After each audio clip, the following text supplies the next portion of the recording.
Hello student, स्वागत है आपका इस चैनल पर।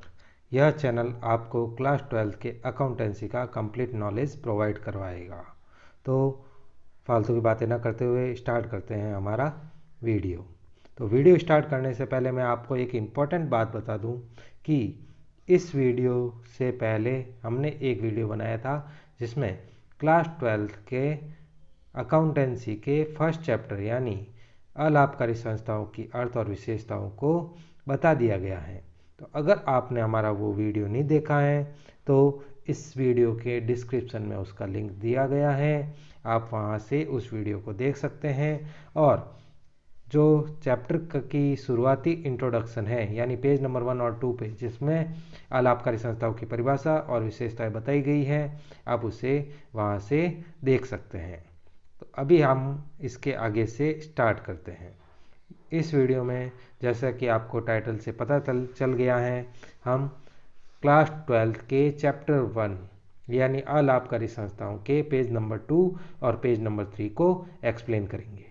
तो स्टार्ट करते हैं हमारा वीडियो। तो पेज नंबर 2 के लास्ट में हमें एक टाइटल लिखा हुआ दिख रहा है, हेडिंग दिख रही है, अलाभकारी संस्थाओं के अभिलेखों का लेखांकन। यानी अलाभकारी संस्था में जो रिकॉर्ड होते हैं उनकी अकाउंटिंग कैसे की जाती है, उसमें रिकॉर्ड कैसे रखे जाते हैं, यही हम इस वीडियो में समझेंगे। तो शुरू करते हैं हमारा वीडियो।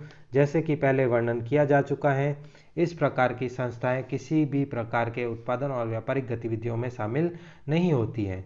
यानी ये जो अलाभकारी संस्थाएं होती है वो ना तो किसी प्रकार का प्रोडक्शन करती हैं, कुछ बनाने का काम करती हैं, ना ही किसी तरह का परचेज और सेल्स एक्टिविटी वो करती हैं, यानी कोई भी व्यापारिक गतिविधि वो नहीं करती हैं। उनकी आय का प्रमुख स्रोत उनके सदस्यों से प्राप्त अनुदान, दान, सरकारी सहायता और विनियोगों से प्राप्त आय है। यानी इनकी जो इनकम होती है वो मेनली कहाँ से आती है? नंबर 1, इनके मेंबर्स से जो इन्हें चंदा मिलता है उससे। दूसरा, जो जनरल पब्लिक या मेंबर्स में से उन्हें डोनेशन मिलता है उससे इनके पैसे इकट्ठा होते हैं। तीसरा, गवर्नमेंट जो इन्हें हेल्प करती है उससे इन्हें पैसे मिलते हैं। और चौथा, जो भी ये बाहर अपने जो इनके पास पैसा होता है उसे जब बाहर इन्वेस्ट किया जाता है उससे जो इनकम होती है, यानी इनके पास अगर कुछ पैसा बच गया है, उन्होंने इसे इन्वेस्ट किया है और उससे अगर कुछ इनकम हुई है तो वो इनकी इनकम का मेन सोर्स होगी। अब इसके बाद आगे की लाइन मैंने हाईलाइट की है क्योंकि ये इंपॉर्टेंट है। इसमें इन्होंने बताया है कि अधिकतर लेन देन रोकड़ और बैंकों के द्वारा किए जाते हैं। यानी इनके जो ट्रांजैक्शन होते हैं वो मेनली कैश और बैंक में होते हैं। इसलिए सामान्यतः ये संस्थाएं एक रोकड़ पुस्तक रखते हैं जिसमें सभी प्राप्ति एवं भुगतानों को प्रलेखित किया जाता है। तो इसलिए ये ज़्यादातर एक केस बुक ही रखते हैं क्योंकि उस केस बुक में सारे रिसीव्ड और पेमेंट के ट्रांजैक्शन लिख देते हैं, तो कोई ट्रांजैक्शन बचता नहीं है क्योंकि ये सारे ट्रांजैक्शन केस में ही करते हैं। तो इसलिए उन्हें मेनली एक रोकड़ बही यानी केस बुक रखनी होती है। यह एक लेखा बही भी प्रतिपादित करते हैं जिसमें सभी आय व्यय, संपत्ति एवं दायित्वों का अभिलेखन किया जाता है, जो कि एक लेखा वर्ष की समाप्ति पर वित्तीय विवरण बनाने में सहायता प्रदान करते हैं। इसके अलावा इन्होंने बताया है कि अलाभकारी संस्थाएं जो रोकड़ बही होती हैं उसके अलावा उनकी इनकम, एक्सपेंडिचर, उनके एसेट्स और उनकी लाइबिलिटी उन्हें अलग अलग मेंटेन करने के लिए एक लेजर बुक भी रखती है यानी खाता बही भी रखती है, जिससे उन्हें सहायता होती है अपने इनकम को, अपने एक्सपेंडिचर को, अपने आय जो भी उनके खर्चे हुए हैं उन्हें, जो भी उनके पास संपत्तियां हैं उन्हें, और जो भी उनके पास दायित्व हैं उन्हें लिखने में, उन्हें समझने में, उन्हें उनसे रिलेटेड इन्फॉर्मेशन उन्हें मिलने में आसानी हो जाती है। इसके अतिरिक्त सभी मूर्त संपत्तियों तथा उपभोग करने लायक को प्रलेखित करने के लिए एक स्टॉक रजिस्टर का प्रयोग भी आवश्यक होता है। इसके अलावा इन्होंने बताया है कि एक अलाभकारी संस्था के पास जो भी माल पड़ा होता है, उनके यूज़ का जो भी सामान होता है वो कितना है, इसका रिकॉर्ड रखने के लिए वो एक स्टॉक रजिस्टर भी रखते हैं, जिससे उन्हें अपने पास पड़े माल के स्टॉक, उसमें कितना काम आने लायक है, कितना एक्सपायर हो गया है, उसका मूल्य क्या है, ये सारी सूचना भी प्राप्त हो जाती है। इसके बाद इन्होंने अगले पैराग्राफ में बताया है, ये संस्थाएं कोई पूंजी खाता तैयार नहीं करती हैं। यानी इन संस्थाओं यानी जो अलाभकारी संस्थाएं होती हैं इनका कोई भी ओनर नहीं होता है, कोई भी मालिक नहीं होता है, तो इसलिए ये मालिकों का खाता यानी पूंजी खाता भी तैयार नहीं करती हैं। इसके बदले में यह पूंजी निधि, जिनको सामान्य निधि भी कहते हैं, जो कि अधिलाभ, आजीवन सदस्यता शुल्क इत्यादि प्राप्तियों के रूप में साल दर सालों में हुई है, को बनाते हैं। तो इन अलाभकारी संस्थाओं का कोई भी मालिक नहीं होता, इसलिए उन्हें पूंजी खाता नहीं बनाना होता है, कैपिटल अकाउंट ये नहीं बनाते हैं। तो कैपिटल अकाउंट की जगह ये एक अलग खाता बनाते हैं जिसे सामान्य निधि या पूंजी निधि के नाम से जाना जाता है। इंग्लिश में इसे कैपिटल फंड या जनरल फंड कहा जाता है। ये जो कैपिटल फंड या जनरल फंड होता है उसमें तीन चीज़ें मुख्य रूप से जमा होती है, जिन्हें मैंने अंडरलाइन कर रखा है, जिसमें से पहली है अधिलाभ। अधिलाभ यानी सरप्लस। सरप्लस वह पैसा होता है जो खर्च करने के बाद बच जाता है, यानी किसी संस्था में अगर कोई आय प्राप्त हुई है और उसमें से खर्चों को भुगतान कर दिया गया है, तो उसके बाद बचने वाला जो पैसा होता है उसे अधिलाभ कहते हैं और उसे सामान्य निधि या पूंजी निधि, जिसे कैपिटल फंड भी कहते हैं, उसमें जमा किया जाता है। इसके अलावा आजीवन सदस्यता शुल्क एक ऐसी राशि है जो एक सदस्य अपने सदस्य बनने के लिए पूरे जीवन पर्यंत सदस्य रहने के लिए चुकाता है। वह भी सामान्य संचय या पूंजी संचय, जिसे पूंजी निधि भी कहते हैं, कैपिटल फंड भी कहते हैं, उसमें जमा की जाती है। इसके आगे इन्होंने लिखा है, अतः सदस्यों और दानकर्ताओं द्वारा प्राप्त निधियों के गबन दुरुपयोग की संभावना को कम करने या बचने के लिए उचित लेखांकन प्रणाली की आवश्यकता होती है।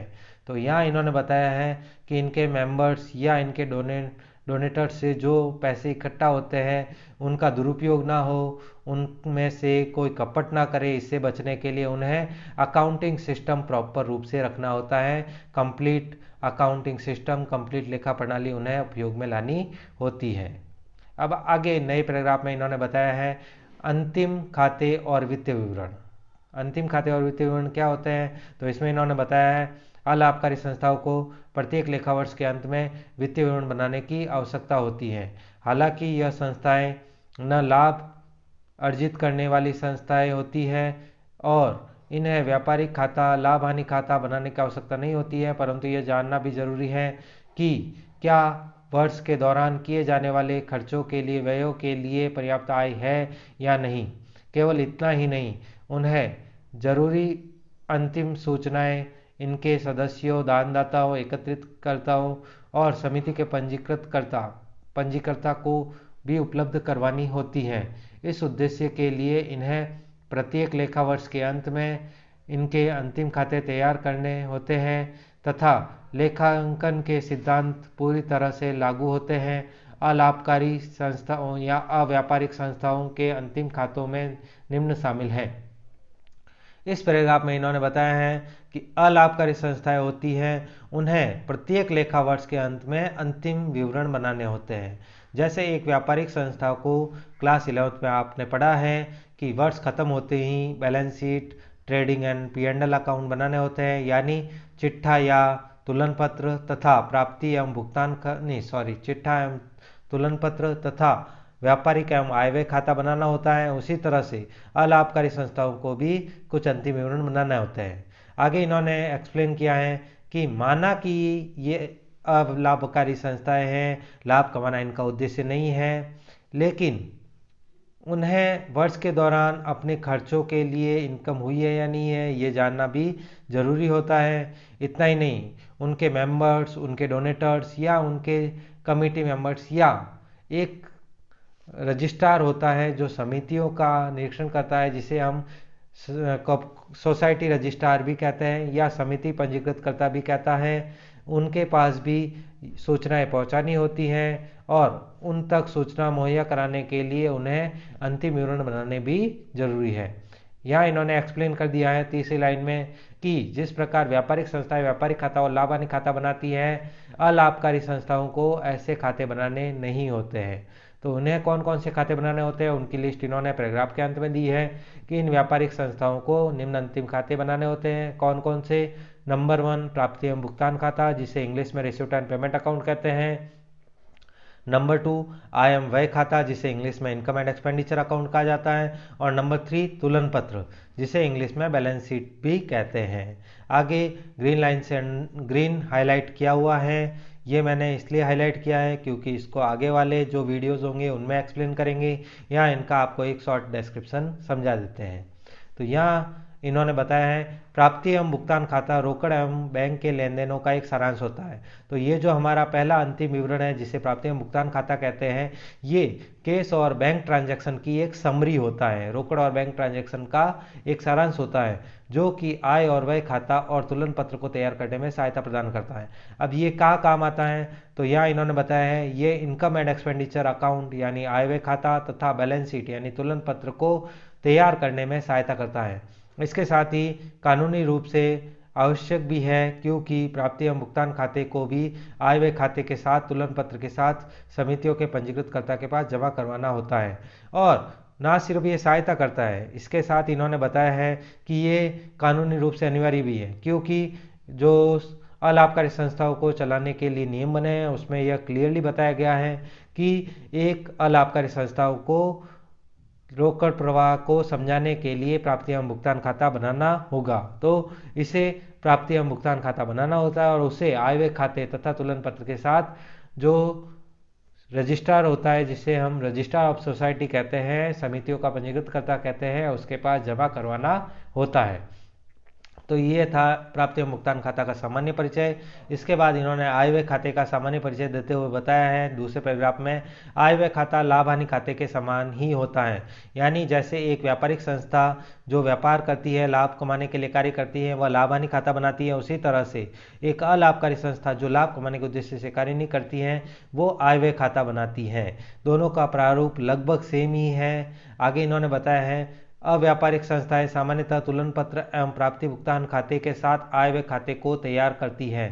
तो एक अव्यापारिक संस्था जिसे अलाभकारी संस्था का दूसरा नाम से जाना जाता है, यानी अलाभकारी संस्थाओं को ही अव्यापारिक संस्थाएं कहते हैं, वो अपने तुलन पत्र यानी बैलेंस शीट और रिसीव्ड एंड पेमेंट के साथ एक इनकम एंड एक्सपेंडिचर अकाउंट भी बनाती है जिसे आय व्यय खाता भी कहते हैं। यद्यपि इससे यह ऐसे नहीं है कि वह तलपट तैयार नहीं करती है। आगे इन्होंने एक्सप्लेन किया है कि इसका ये मतलब नहीं है कि वह दोहरा लेखा प्रणाली के अनुसार तलपट नहीं बनाती हैं, ट्रायल बैलेंस नहीं बनाती हैं। लेखा बहियों की शुद्धता की जांच के लिए वह तलपट भी तैयार करती है। आगे इन्होंने लिखा है ये इंपॉर्टेंट नहीं है लेकिन फिर भी उसको अपने अकाउंटिंग सिस्टम को चेक करने के लिए, उसकी अकाउंटिंग प्रॉपर हुई है या नहीं हुई है, उसके लिए उन्हें तलपट भी बनाना होता है जिसे ट्रायल बैलेंस भी कहते हैं, जो कि प्राप्ति एवं भुगतान खाते तथा साथ ही आय व्यय खाते और तुलन पत्र को तैयार करने में सहायक होता है। तो आगे इन्होंने तलपट का महत्व यानी ट्रायल बैलेंस की इंपॉर्टेंस बताते हुए कहा है कि इस ट्रायल बैलेंस से income and expenditure account, received and payment account और बैलेंस शीट, हिंदी में बोलो तो प्राप्ति एवं भुगतान खाता, आय व्यय खाता और तुलन पत्र तैयार करने में सहायता होती है। तो यहाँ आपका पेज नंबर 3 की थ्योरी कंप्लीट हो जाती है। इसके बाद आगे वाले वीडियोज़ में हम रिसीव्ड एंड पेमेंट अकाउंट को एक्सप्लेन करेंगे।